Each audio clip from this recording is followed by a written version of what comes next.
Hello, everyone, and welcome to the Dr. Seuss Conspiracy. Unfortunately, we had to cancel our workshop due to the flu, and now there is something a bit nastier than the flu running amok. So instead of rescheduling an in-person workshop, I thought that we might give it a go on video recording. So bear with me, this will be my first time recording a workshop. I hope that it will work out well and that you will enjoy it. So feel free to share this with any of your friends that might be interested. And if you enjoy the workshop and you'd like to support the Literacy Project, you can find us at www.facebook.com/literacyindependence or just search for the Ozark Foothills Literacy Project. Thank you, and let's get started. So, as we get started, I'd like to go ahead and introduce myself. Some of you may already know me. My name is Morgan Reed. I am formerly known as Morgan Winston. I am native to the area, grew up in Cave City, Arkansas, and I have worked with literacy since 2015. I became the director of the Literacy Project in 2017. It's an all-consuming passion. I really enjoy what I do. We teach adults how to read and write. We also teach folks how to speak English if that's something that they're in need of. We serve about 100 students per year, and we also serve 5 counties: Fulton, Sharp, Izard, Independence, and Stone counties in north central Arkansas. We offer all of these services for free. We also do some family literacy and some topic-based literacy just to help people understand their health, their finances, parenting skills, anything that we can put out there that will help our community. So we're a nonprofit, and we do all of this just to meet our mission to empower individuals and improve communities through education. So I hope that by the end of this workshop that you'll be just as excited as I am about using this material, and that you might be more interested in our organization as well. Feel free to join in on any of our workshops and be sure to look us up. Here we go.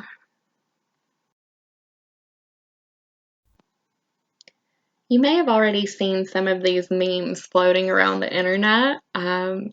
Dr. Seuss was actually a political cartoonist before he began writing children's books. So you'll learn a lot of very interesting stories as we go throughout this workshop. I definitely did quite a bit of research, but you can see here's one of the ones that float around with some alternative names for his books. Such as The Virtues of Autonomy, Efficiency, and Skepticism. How fear of the unknown hinders the development of informed opinions. The inherent ethical issues of isolationism. All of these are kind of hilarious, but they're also super accurate. There's always an underlying message in children's books. There's also underlying messages built into Disney movies and all of the things that we mean for our children. For some people, we call this conspiracy theory or propaganda. So this is all hidden in our everyday materials, and of course it's very, very important that we teach our students, whether they are teens, young adults, or even older adults, whoever we're working with, we want to make sure that they can recognize the underlying messages in what they're reading. And that's one of the things that can make this low-level reading very high interest for our students. You probably could have guessed the first text that we're going to look at today. This one, Green Eggs and Ham, has been a longtime favorite. It's one of Seuss's most popular works, and it's written with a lot of repetition, which is something that could be very, very good for your beginning learners. So in Green Eggs and Ham, there are only 50 words that are used throughout the whole book, and 49 of them are only one syllable, and they repeat often. So on the surface, it has a don't knock it till you try it theme, but when we look at when it was published in 1960. Then we get an idea of what the underlying message might have been. So, this is a good time, really, when you're looking at these texts, to look at that copyright page and the date that it was originally published, and talk to your students about the setting, the place, and the time, and how that really makes a difference in interpreting the text. So, given that this was written in 1960, it becomes pretty easy to see that it is a statement on political prejudice. So basically, the underlying message becomes get to know something or someone, even if they appear different on the outside, and you might just find that they're the same as any other person on the inside. Dr. Seuss, of course, like I said, he was a political cartoonist, and since the Civil Rights Act was passed in 1964, Sam I Am could very well be Uncle Sam. So there's some discussion there on whether the name Sam could have been chosen to represent the government itself. So during this time, the government was passing laws and trying to get people desegregated. So it's very well possible that Sam I Am represents the government telling the people, just give it a try. So there are a lot of things that you can incorporate with this. American and world history surrounding segregation and racism. You can think about Jim Crow laws, the Holocaust, apartheid. Those are all great things to study along with this. You can actually look at some current civil rights movements too, but you want to be careful about that. Make sure that you find non-biased news articles, such as those on NPR or PBS, and let your student lead these conversations. It's good to study from both sides when a hot topic has two or more sides, and it's a great opportunity to flex that skill and teach your student how to exercise it. You can also look at political cartoons, advertisements, and drawing inferences from those things. Kind of let your student practice that. You might be able to find some things in your local newspaper. There are also some activities. We have included several articles in the packet to go along with this, which at the very end you'll find a link to get all of these packets that you can actually use. So some of the activities that go along this, you can learn the vocabulary of the book, you can read the book with your student and then allow him or her to read it alone. Ask your student to summarize the book, what happened, what did the main character learn, and before you read it again, then you can introduce the idea of a political theme. See if your student can pick it up on his or her own, and then introduce the articles and other materials. If your student was born before or after segregation, you can discuss local history. So some of our students were born before, and some may have grown up without anything like that.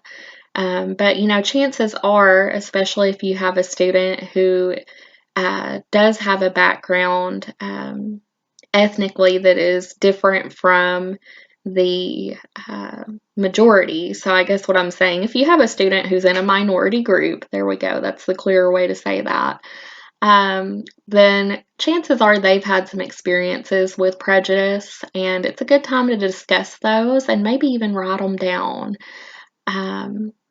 So you can ask your student which groups they feel experience those prejudices today, and it's a great talking point. It's a really great sound off or jumping board for some writing activities.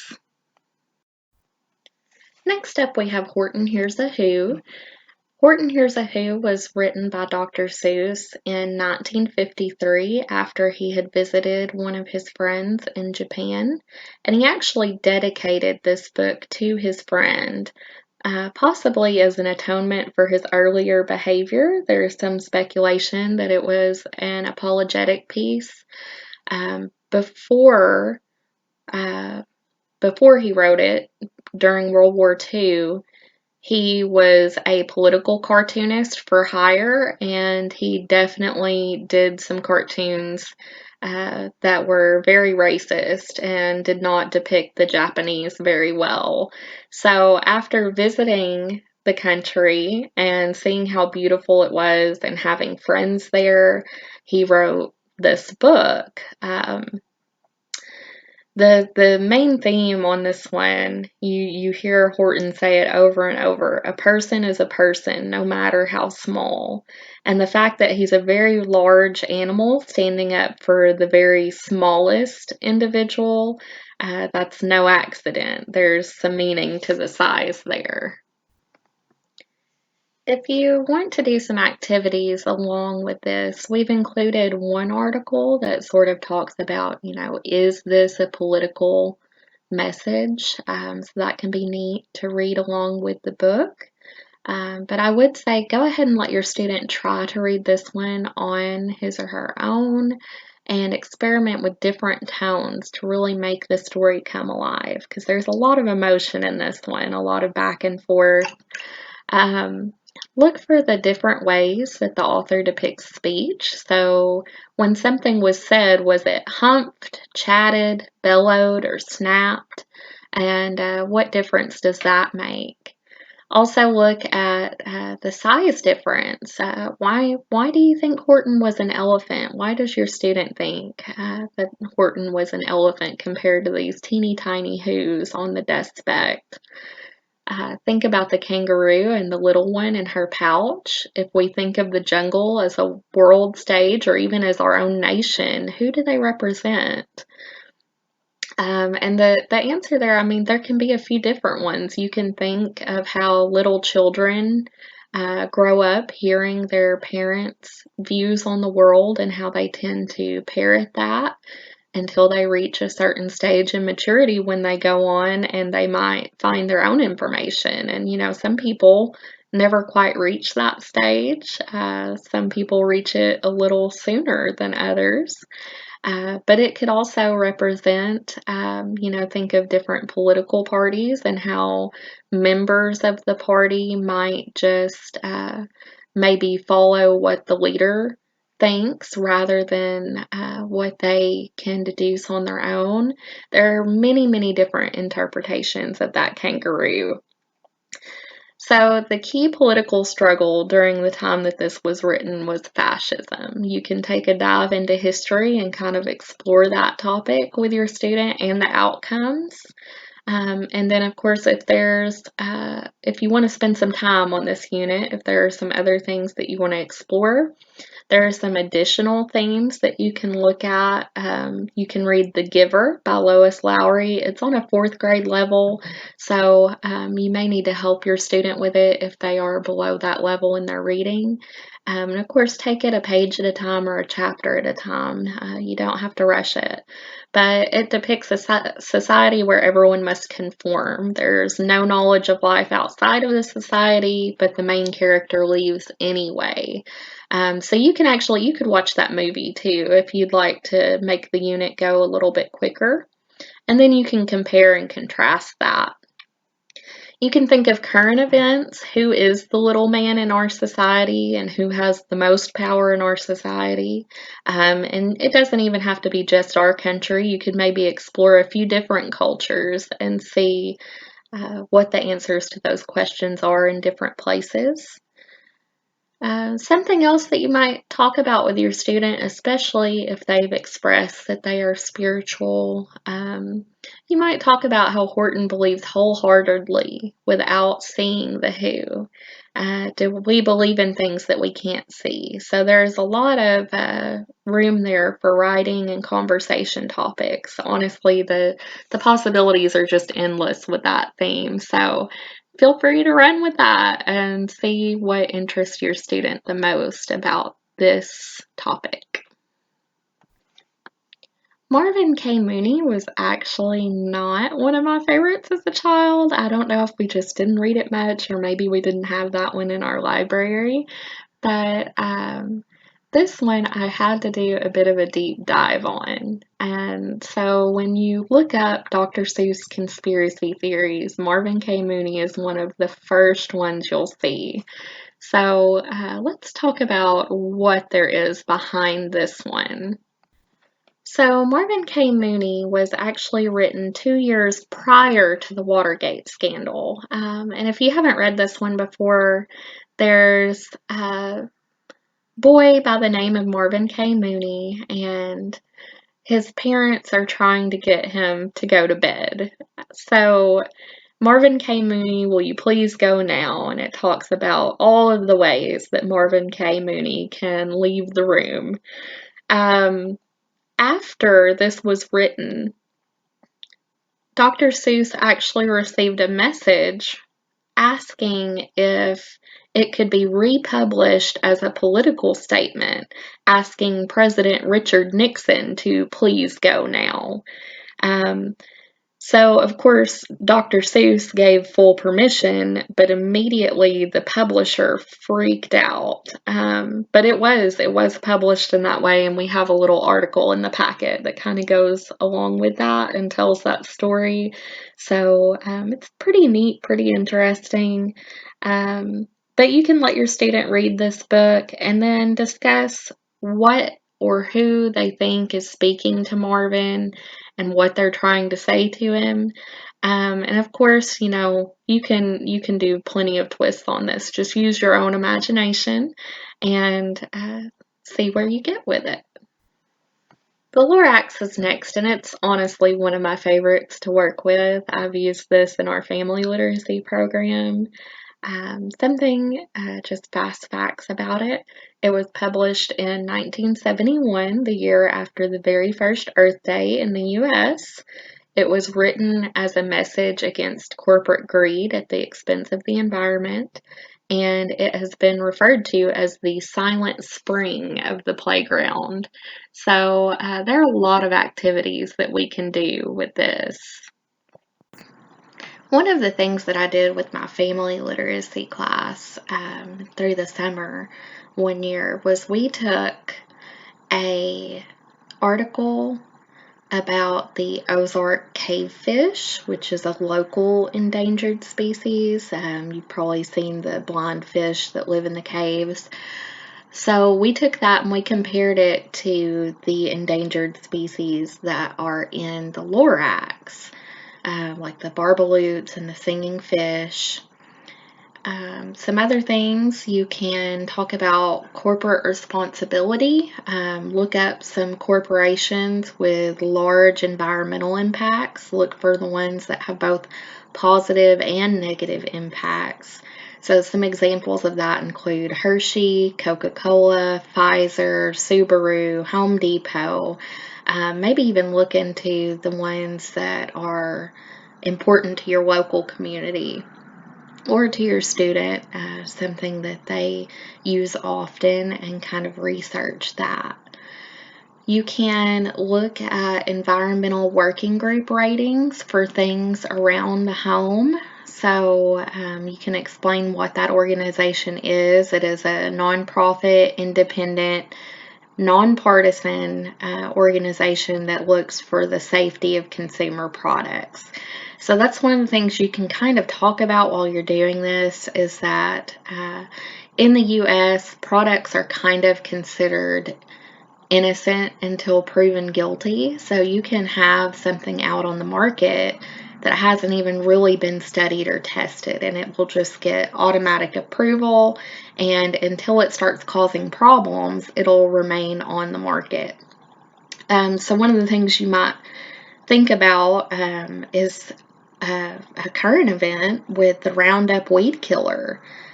So along with this, there is a summary of Silent Springs, and you might can read that article and connect it to the message of the Lorax. How does it compare to the current events surrounding that Roundup weed killer? That's a great opportunity to discuss why who funds research matters.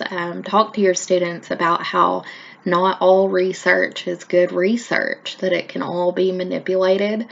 It's a really good time to talk about that. You can also kind of talk about opponents of the Lorax's message. I am a big supporter of making sure that you look at all sides of an issue, not just the side that you agree with. So you want to teach your students to do that because they need to be able to discern good information from bad information and form their own opinions. They need to be able to analyze. So oddly enough, one of the things that I saw an opposing statement to the Lorax's message is that they felt it was anti-family business, which I definitely don't agree with. When it was a small family business, it was no big deal. It was when it became this big corporation using up all of the resources. That's when it became a problem. But, you can talk about what should they have done with their business to keep it sustainable. What happened to the rest of the town after the business shut down? There are a lot of different things that you can talk about with that. Another component we have in this unit is an article on green energy and off-grid lifestyles. There's a bit in there about Costa Rica, who recently switched to 100% green energy. You can talk about where countries are headed and maybe even talk with your student about that sort of thing. Many of our students may have grown up without running water, without electricity. Some of our younger students may not have a clue what that's like. So it's a good opportunity to talk about those things and to explore them. Here's another one that I really liked as a kid, the Butter Battle book. So it actually was published on January 12th, 1984, and it characterizes the Cold War arms race. You have the Ukes on one side and Zooks on the other. They both prefer their bread differently. One side likes the butter side up and one side likes the butter side down. So they engage in making bigger and better weapons until they come to a final standoff, each holding the most devastating weapon, and they're ready to drop it. So you want to use this unit with caution. It should inspire thoughtfulness, not paranoia. This is a good time to go ahead and discuss the history of the Cold War. Do you or your student remember doing drills in school? You can talk about the history there, and especially for younger students, you'll want to go over the history and share any personal experiences you might have had. You can actually do a map study with this too. It's a good time to look at geography. How far is Russia from Alaska? Sometimes we think of those two being very, very far apart, but obviously they're not. You can look into some modern day prepping and the scenarios that people prep for. And then, of course, you want to read about the bombing of Iwo Jima and Nagasaki. What effects from radiation do we still feel today in Pacific Asia and the Pacific West Coast here of the U.S.?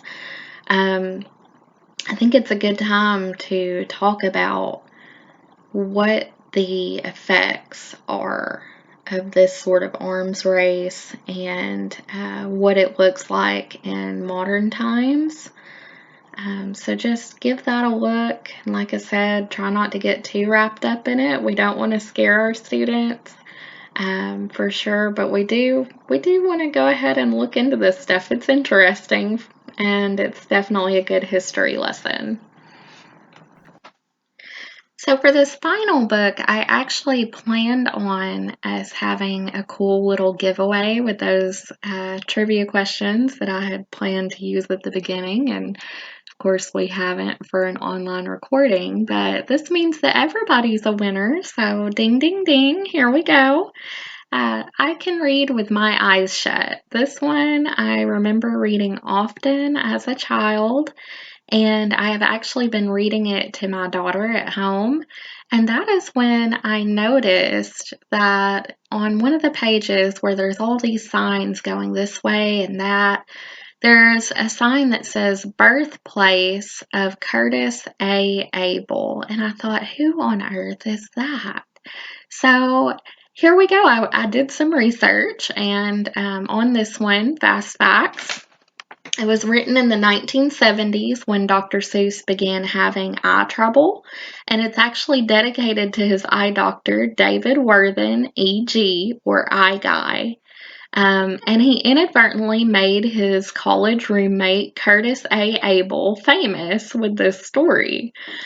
So we have some activities that go along with that, most of them surrounding who is this Curtis A. Abel. So you can read the blog post that we included in the packet and find out about that.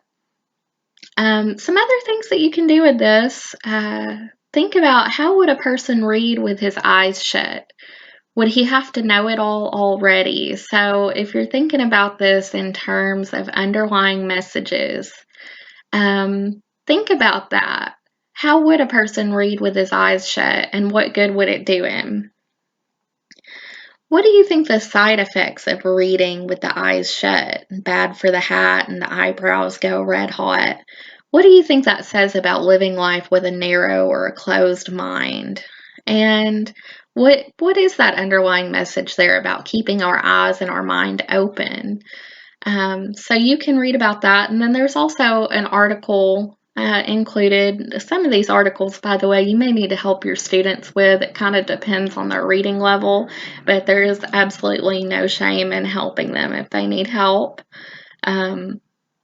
So when you read this article we've included, Happy Birthday, Theodore Dr. Seuss Geisel, if he was thinking about Curtis A. Abel while writing this book, do you think reading with his eyes shut might have referred to his school suspension? That's one of the questions we have on our packet. And so I guess I probably need to go ahead and tell you that story. There's this theory that he wrote this possibly while thinking about a suspension that happened while he was in school. He was the head of the newspaper and was working on a very important project when he and his roommates became drunk in celebration and got into some trouble with the law. And he was actually put on academic suspension. So when we read this, I can read with my eyes shut. It's almost as if he's saying, I can do this even if you shut me out. So anyway, there's that one. That's our bonus. And if you want to look on to this next slide, I'll make sure it stays up for a few minutes. You can actually find all of these packets online on Google Drive. They're available. Anybody with the link can check them out and view them. So feel free to use these with your middle schoolers, high schoolers, adult students, and I really hope that you get some enjoyment out of them. If you have any questions, you can reach out to me by email or text, and I hope that I'll be doing some more of these in the future. So thank you for attending today, and I really appreciate your support.